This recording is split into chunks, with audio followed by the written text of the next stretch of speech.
Sanctuary Ranch. Thomas Rivera had grown comfortable with silence. For 8 years since his retirement from the Terran Colonial Marines, the old rancher had lived alone on his sprawling property at the edge of human-settled space. The nearest neighbor was 50 kilometers away, and that's exactly how he liked it. The morning started like any other. Coffee at sunrise, checking the automated systems that kept his cattle fed and his crops watered. But as he stepped onto his porch, Thomas froze.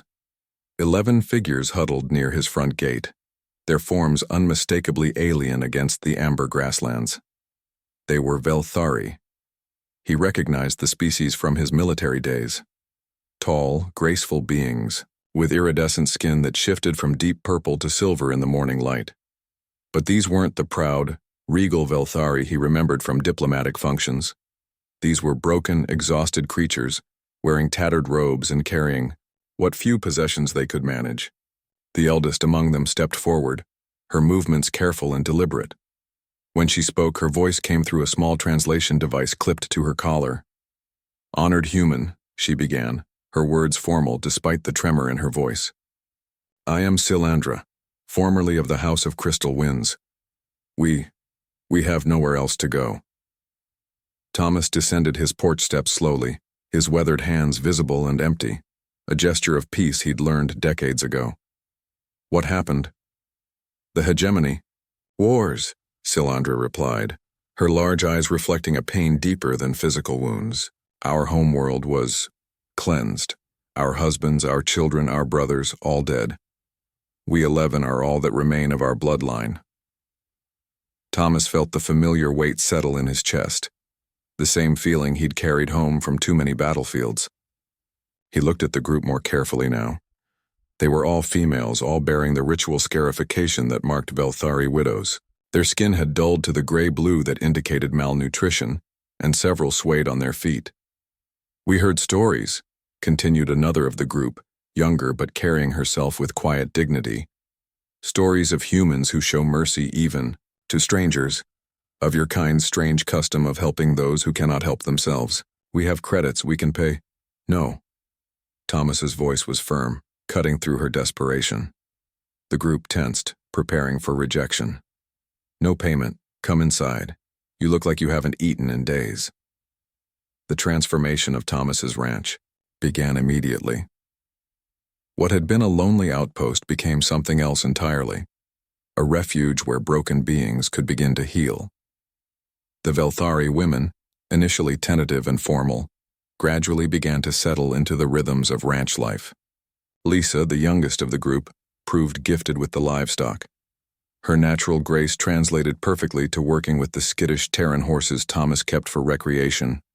Within a week, she had them eating from her hand and following her around the paddocks like devoted pets. Cathera, who had been a master botanist before the war, took one look at Thomas's vegetable garden and politely asked if she might make some small improvements. Within a month, his yields had doubled, and plants he'd never seen before flourished alongside his tomatoes and corn. The others found their own ways to contribute. Zilmoth repaired and upgraded his ancient climate control systems with technology Thomas hadn't known existed. Yanasra, who had been a teacher, began documenting human agricultural techniques with the meticulous care of a scholar.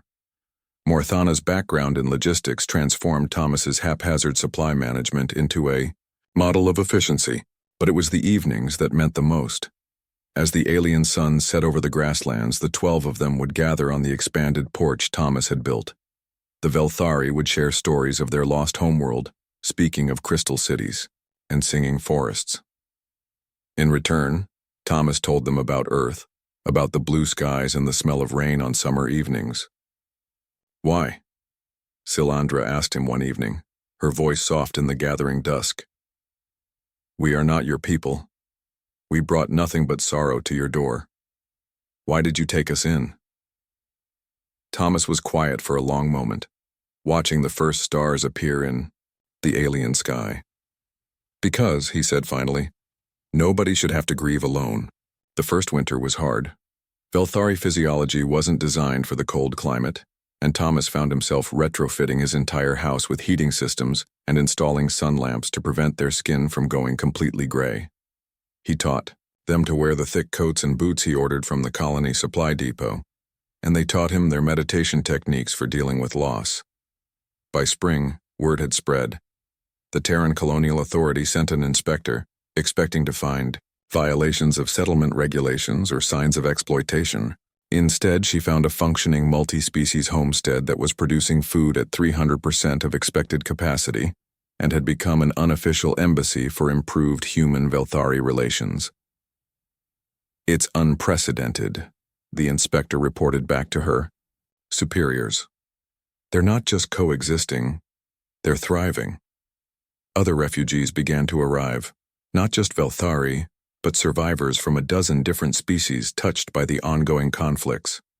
Thomas's ranch expanded, growing into something between a settlement and a sanctuary. The man who had sought solitude found himself at the center of an unlikely community. Years later, when diplomatic historians wrote about the turning point, in interspecies relations they would point to major treaties and grand gestures by governments. But those who knew better understood that it had started with something much simpler. An old soldier who couldn't stand to see anyone suffer alone, and 11 widows who had learned that sometimes the universe provides exactly the sanctuary you need even when you least expect it.